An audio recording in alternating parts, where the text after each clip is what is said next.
My name is Ada, and I manage the GDG and WTM communities alongside GTA as well. And then I would love for our panelists to give proper introductions, but then I'll just mention their names. So on my extreme right is Peace Itimi. Hi, Peace. Hi, Ada. So Peace is the head of marketing at Cora Pay. And I also have Adaora Nwodo. She's a software engineer at Microsoft. And lastly, I have Gift Egwuenu. She's also a software engineer at Andela. So would you guys mind giving proper introductions of yourself, what you do, what your role is about, and any other thing you want us to know? Okay. Hi, everyone. Good morning. Like she said, my name is Peace Itimi. I head marketing at Korape. Korape is a fintech startup in Nigeria. So I'm basically in charge of customer acquisition and retention across all our products. I'm also the lead for Women Will Lekki community. And then I do carry it on my spare time. I'm very passionate about growing people and growing businesses. So I train a lot, and I also train for Google Digital Skills for Africa. Thank you. Thank you. So Adora. Okay, hi everyone.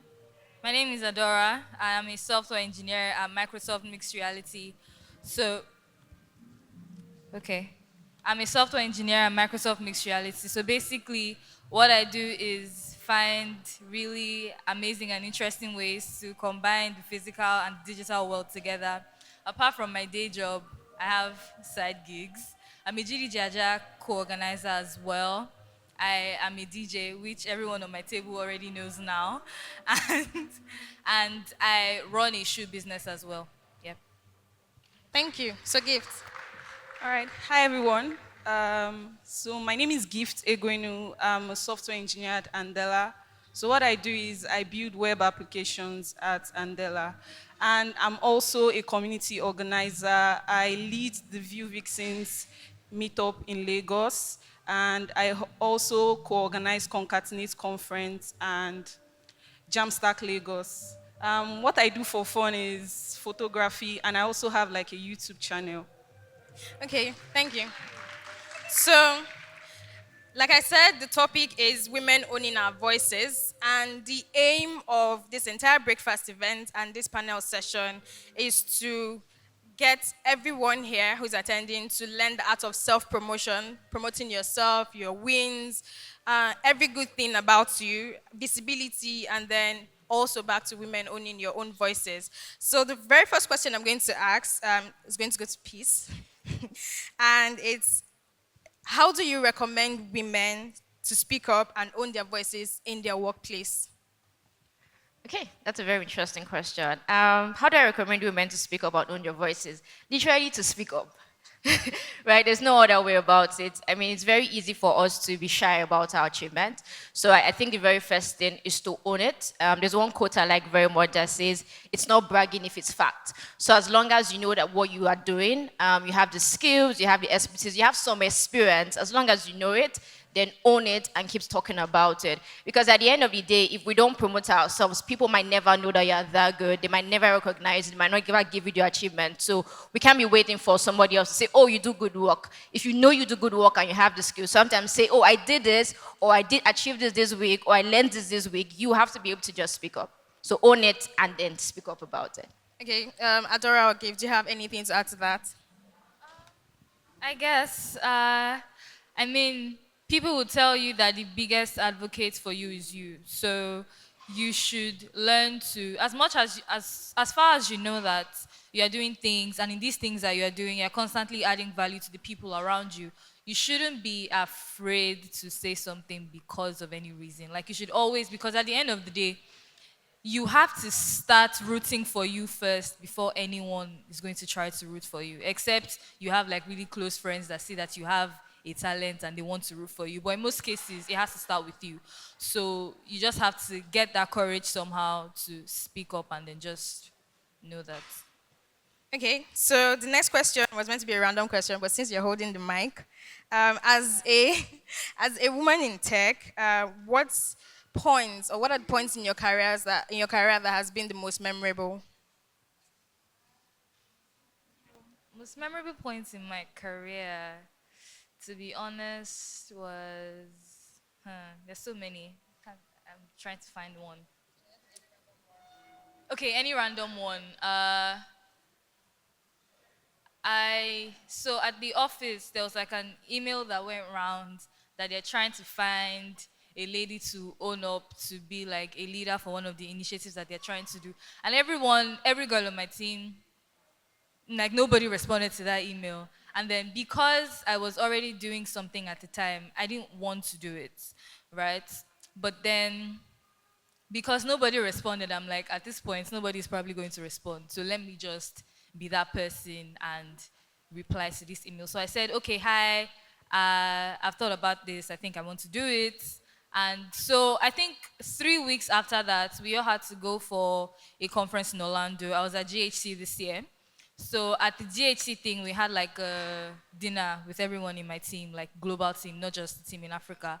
And then different, like people like that you just want to touch their garments, that kind of that kind of thing. It was so surprising that my like one of the VPs of my organization knew me. Like he wrote a thank you note and addressed it to me. And then when he saw me, he was literally trying to talk to me and then just really appreciating the fact that I was able to own up and do what I did.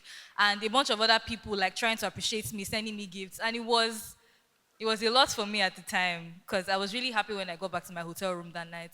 So I would say not only the job that you are doing, but all these other little things could go a long way. Yeah, so it was really cool for me. Okay. Okay, so one of the most memorable moments in my career happened recently, actually. So, like I mentioned, I am into communities, right? I build communities, and recently I held a View Vixens workshop. And at first, when I put out information about this workshop, few people signed up because in the whole tech ecosystem, when you put out a notification about an event, you see so many guys are the ones interested, and then ladies, you tend to like beg or wait for them to RSVP to that event.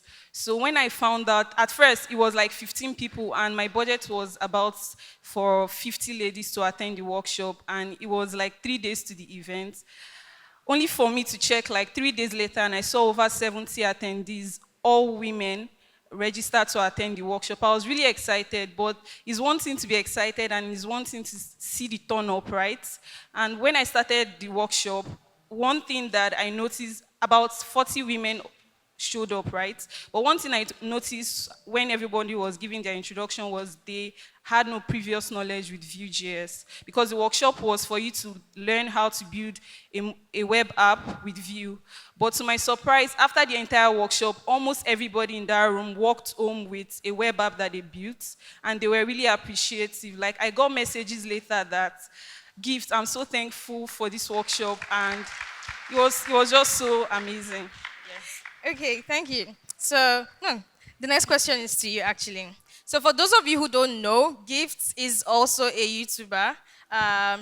She does tech vlogs, talks about several things on her YouTube channel. So, the question I want to ask you is, with everything that you do, photography, vlogging, and also your career as a software engineer, have you been intentional with all your actions in your career? And if yes, how have you been intentional about it? Okay, first of all, I would say doing everything at once is actually a lot, and it takes motivation to keep up. But yeah, I would say yes, I've been intentional in my career, because even with everything that I'm doing, I still see my career growth, right? So recently, I got, I don't know if I should say this. Okay. So recently, I got an opportunity to attend a conference in the US, and this was just because of like everything that I've done, my community work. And one thing I would say is, as a developer or as a woman in tech in general, just try to put yourself out there. You might not know people are actually seeing the little things that you're doing.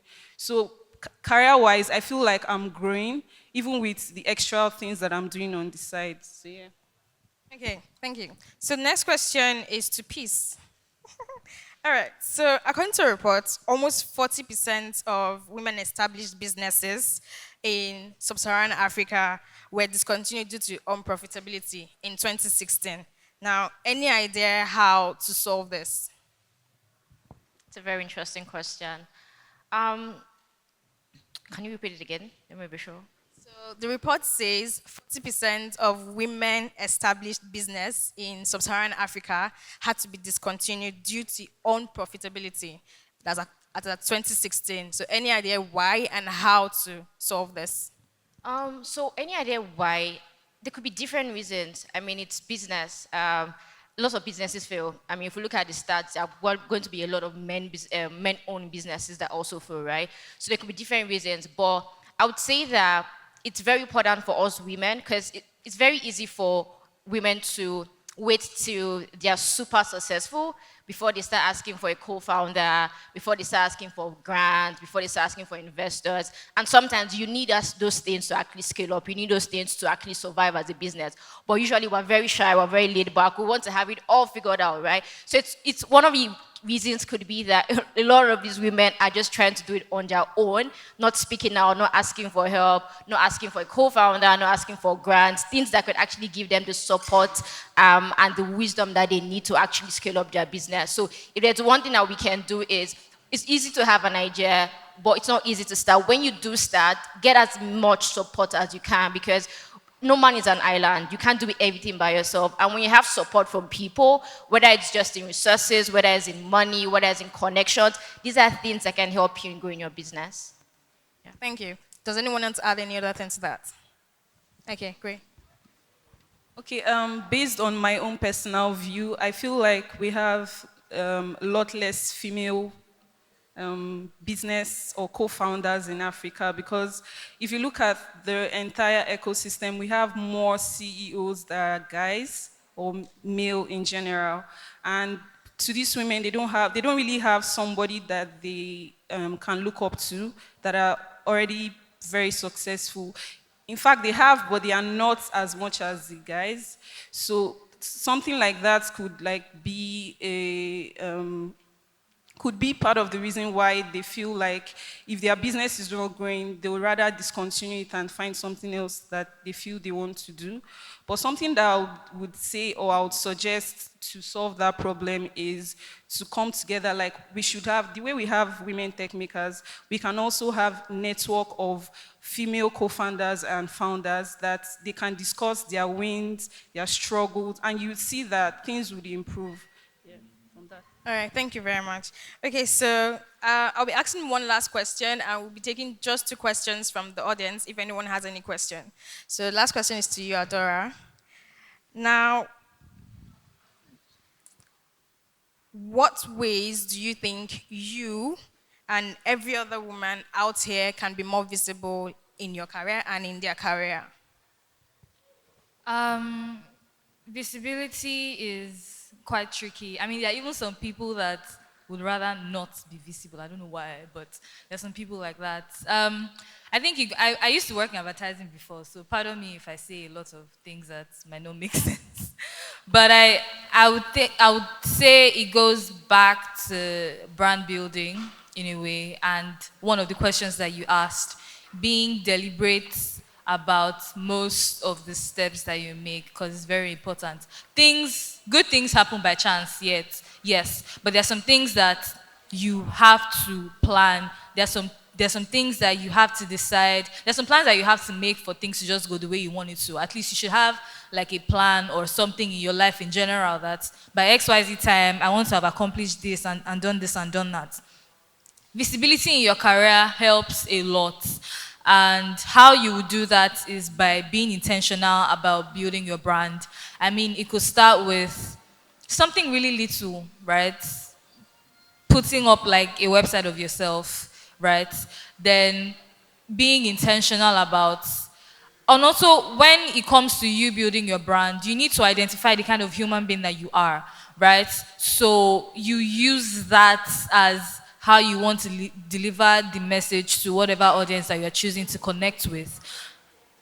If you decide that, when you have that, you can now decide to choose, I don't know, social media is also really important in my opinion. I think LinkedIn is a good place for you to be, Twitter is a good place for you to be, and just being deliberate about communities that you join on social media and conversations that you have on social media, being, what? okay, being deliberate about these sort of things. To be visible, that means being visible means people need to see you, right? And for people to see you, you need to position yourself so that you can be seen. So you need to do all these things so that you are, and sometimes visibility actually helps you get some kind of opportunities that you wouldn't have had access to initially.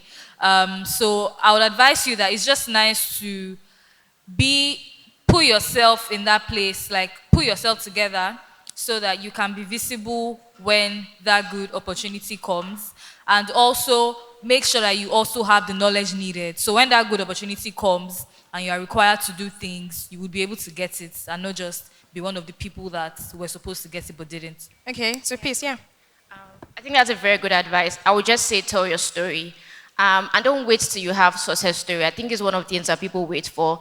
I need to finish that course first, and then I will now post the picture of the certification.